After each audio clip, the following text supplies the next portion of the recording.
Hi everyone, this is Miss Granger. In this video, we're going to go over part 2 of consequences of World War I. You should have seen on your paper, after you did part 1, that when you look at the back, it says part 3. That is not a mistake. We're going to look at part 2, which is taking place on a Google slideshow. Your Google Slides should look like this with the title of the same section we're working on. The directions say the following. Number 1, on slides 3 through 6, read each text box carefully. In each box are the consequences of World War I.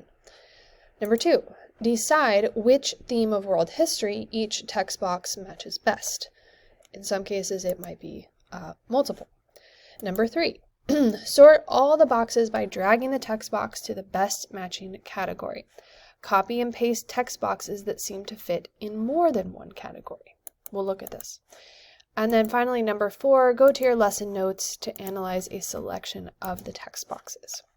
So when you click through the slides here on this part of the activity, you should see a couple of things. One, the background of each one is this kind of two-tone gray column situation. You've got your 5 themes of world history: cultural interaction, political structures, economic structures, social structures, human environment interaction. These are the same that we have been studying all year in different other units.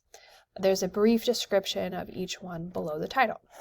You'll see kind of a column that goes underneath, and this is where you'll be sorting the text boxes. The text boxes are on the left, and they should be in a variety of different colors. The colors are not totally important. They are just there to kind of stand out and look different. You'll also notice that on each one there is a different category title. So on this slide number 3, we've got the desires of the Allied forces. That means all of these text boxes on the left relate to this category. The next one is Treaty of Versailles. After that, we have territory, reallocation, and League of Nations. If you're not able to see the text boxes for some reason, you need to use the slide bar on the bottom to scroll over or zoom out.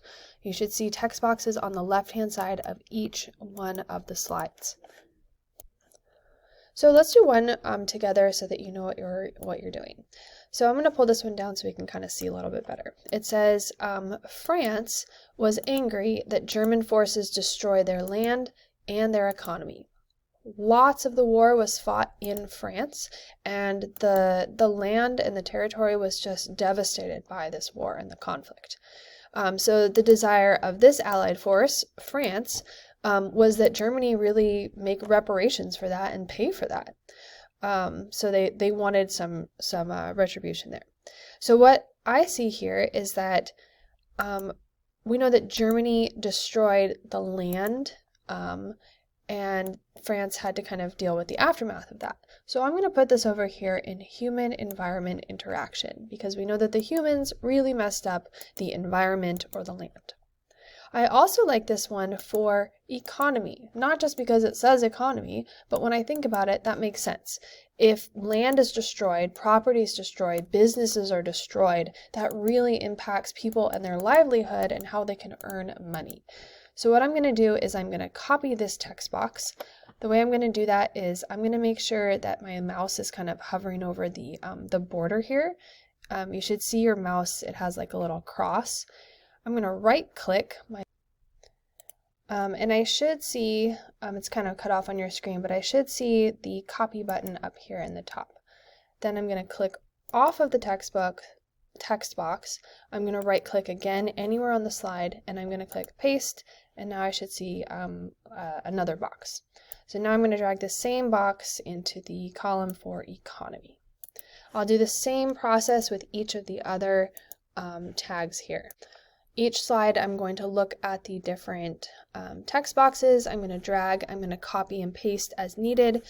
Sometimes a box might only be used once. Sometimes it might be used twice, sometimes maybe even 3 times. So each of the different slides has a different selection of text boxes based on this category. 2 things to note. First, there might not be a text box in every single column, and that's okay.